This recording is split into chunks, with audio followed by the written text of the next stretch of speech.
Les historiens sont formels. C'est en septembre 1977 qu'ils datent l'existence du tout premier tube disco chanté en français. Où sont les femmes ? C'est l'énigmatique question posée par Patrick Juvet, fer de lance d'un nouveau son disco made in France.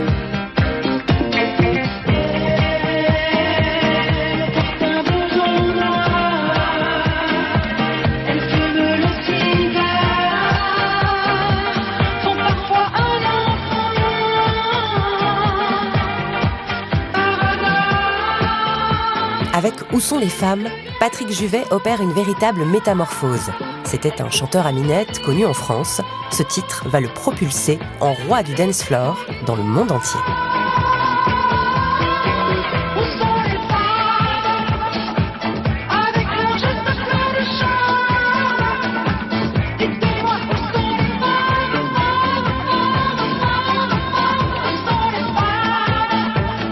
Une renaissance artistique pensée et conçue par un jeune producteur et parolier, l'auteur des Mots bleus de Christophe, Jean-Michel Jarre.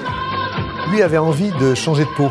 Patrick voulait sortir du monde de la vérité dans lequel il était pour explorer d'autres terrains avec l'émergence du disco, qui était aussi quelque chose qui était totalement décalé par rapport à ce qui se faisait en France et par rapport à ce qu'il était lui aussi. C'était la première musique de dance floor.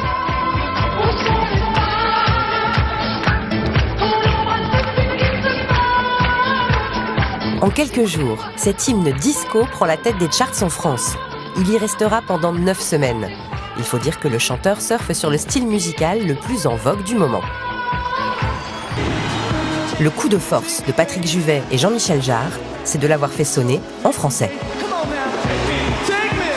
Donc en fait, on a à la fois un côté confort organique, avec le pied de batterie très généreuse qui incite à boire. Dans les clubs, on sait que les basses ont un effet physiologique sur l'être humain qui fait que ça donne soif.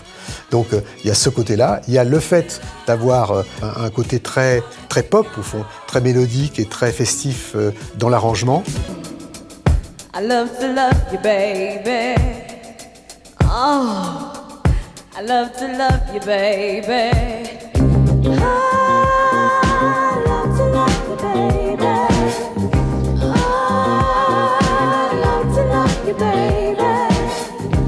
Si Céron arrive à saisir mieux que personne le son des années 70, il a en la matière un vrai concurrent. Un autre Céron fait des miracles outre-Rhin. Il s'appelle Giorgio Moroder. Avec la chanteuse Donna Summer, il est en train d'écrire les plus belles pages de l'histoire du disco avec ce Love to Love You Baby long de 16 minutes 30, sans doute l'hymne le plus sensuel de l'histoire.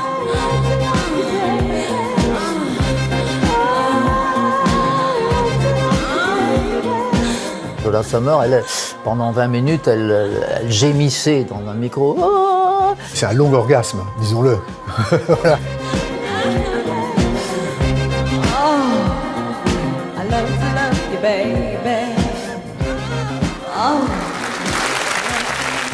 On a souvent dit sex, drogue and rock'n'roll. Je dirais plutôt que c'est sex, drogue and disco. D'une certaine manière, le disco était, sur le plan sociologique, très en avance. La musique disco est une musique festive qui est totalement intemporelle.